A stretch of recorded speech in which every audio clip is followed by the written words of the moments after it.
Hello everyone. One brother named Langston has sent me a very good email, and I wanted to answer this email in a video so that he gets his answers, and also other people who I am sure are out there and exist and have similar questions can learn from it. So without further ado, let's get started. For quite some time, I have been questioning the role of hadith and more recently exploring the Quran alone approach. However, I have noticed that this space feels somewhat unstructured and diverse, with many groups offering various perspectives. I could not agree more. We'll get down there to the answer to that. Then he gives an example. He says, for instance, some people argue that the middle prayer, what the Quran calls as Al-Salat, Al-Wusta, refers to a daytime prayer, while others claim it's a night prayer.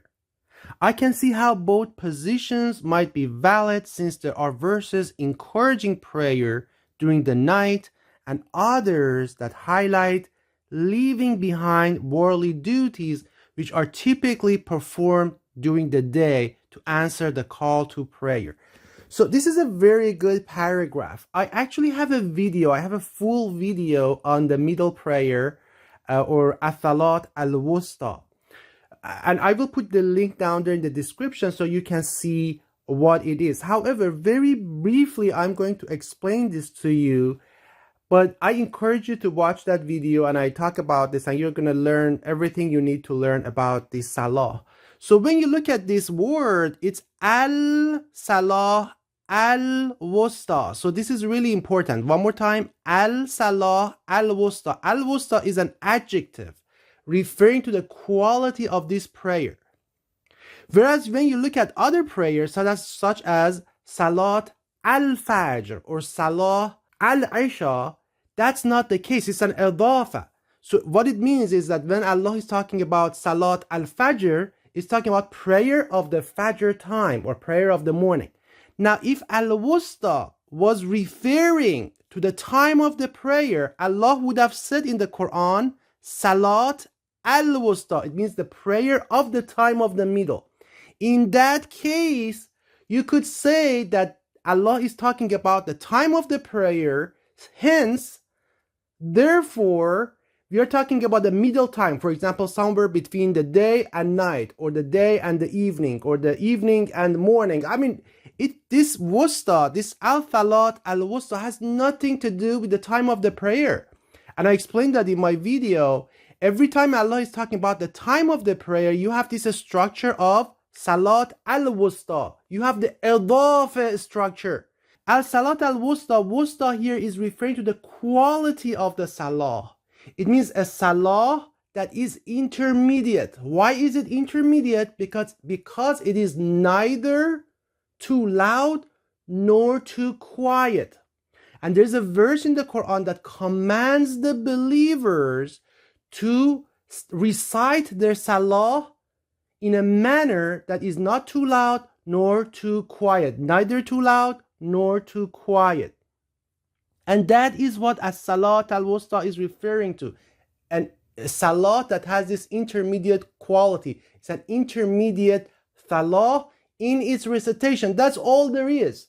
So I explained that in the video. I'll put the link down there in the description, and we can talk. Hopefully you learn more about it, and let me know if you have any questions.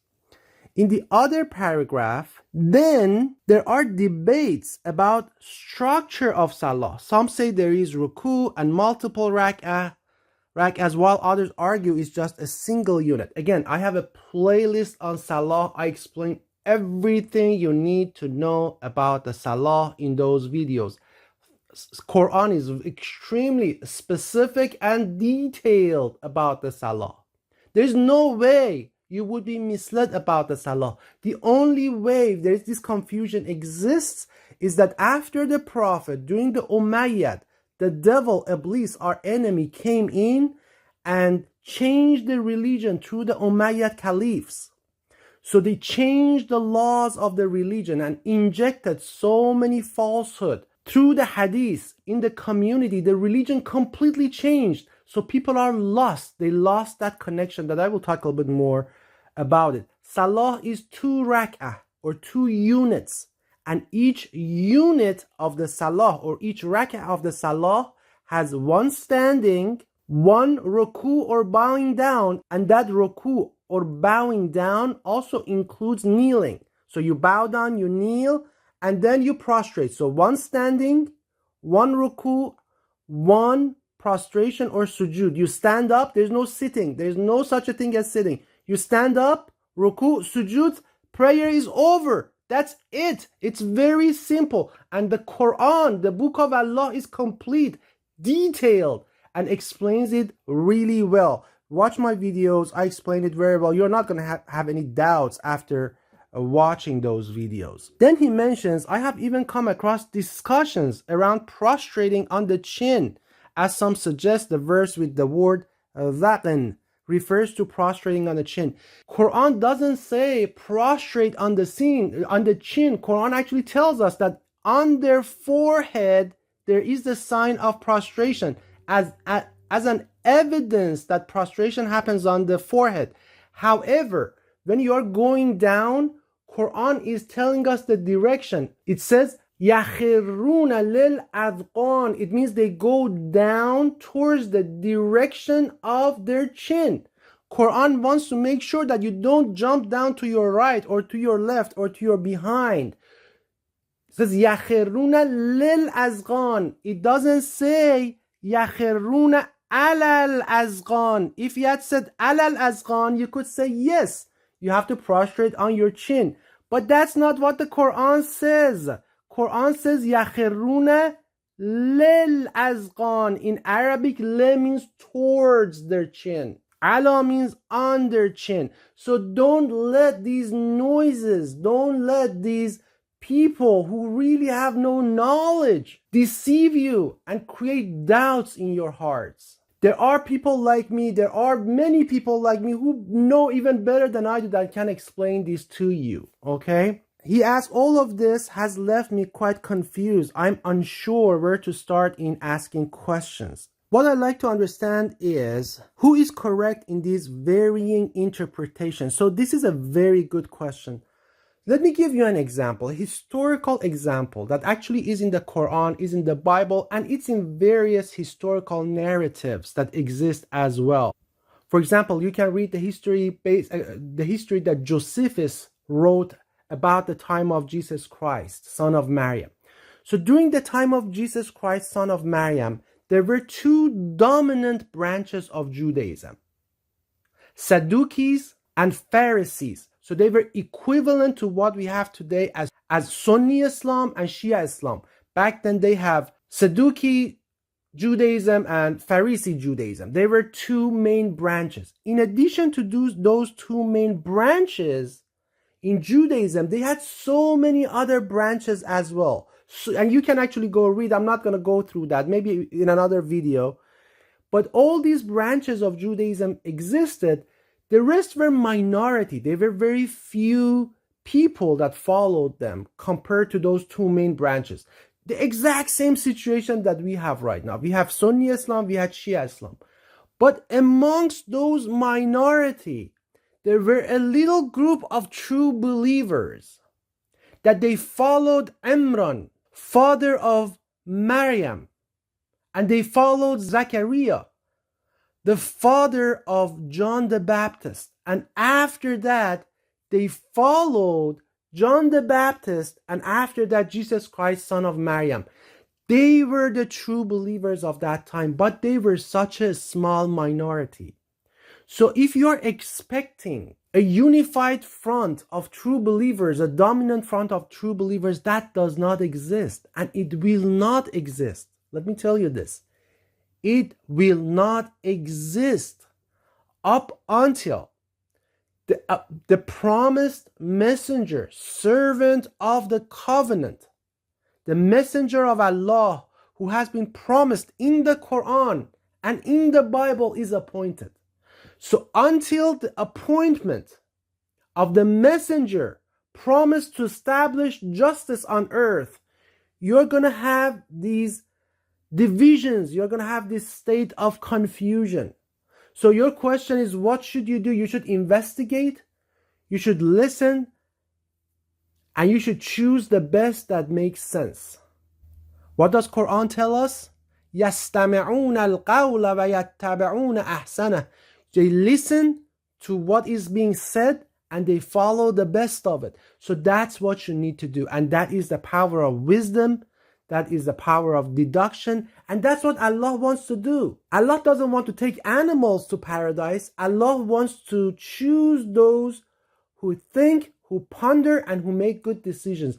Because paradise is dedicated for those people, not for those who just follow like sheep. So if you ask me, I would say I am correct in my interpretation. I believe in my interpretation. But you have to watch my videos. You have to decide for yourself. If you have questions, ask. I will answer. At the end of the day, it's between you and your judgment. Allah will guide you to the path if He wants to.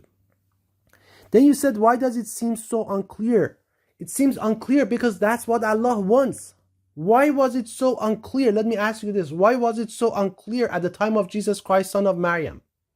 The Jews had the Messiah, the miracles He was performing. He had a book. He was bringing dead back to life. He was doing all those miracles. He was born of a virgin. But they still didn't believe in Him. Why do you think that was? It's because that's what Allah wants. That confusion exists. It's because it's a choice, and Quran says it very clearly that unless Allah wants it, no one will believe. Right now we have the exact same situation that we had early in Christianity. Before Christianity, we have it in Islam. They had Pharisees, they had Sadducees, we have Sunni Islam, we have Shia Islam, and they had so many other branches, and we have so many other branches. But amongst these branches, there is one that is the closest to the truth. And this is those brothers who only follow the Quran. They have figured it out very well. But even amongst them, amongst the Quran alone, which are very close, they really have figured it out, there is still divisions. But there's only a small group of people that know the truth. They have known the truth. But there is some, obviously, misunderstanding that still exists. That's why I have that's why I decided to create these videos, so hopefully clarifying it. And this will continue up until the time of the promised servant messenger of the covenant. Question number 3, it says, while the madhab offer orthodoxy and structure, I'm not convinced that simplicity equates to correctness. Is there hope for structure understanding within the Quran alone community? Yes, there is hope. This is just the beginning. Again, I told you, this is the situation that we have is very similar to the situation that Jews had at the time of Jesus Christ, son of Maryam. But what happened?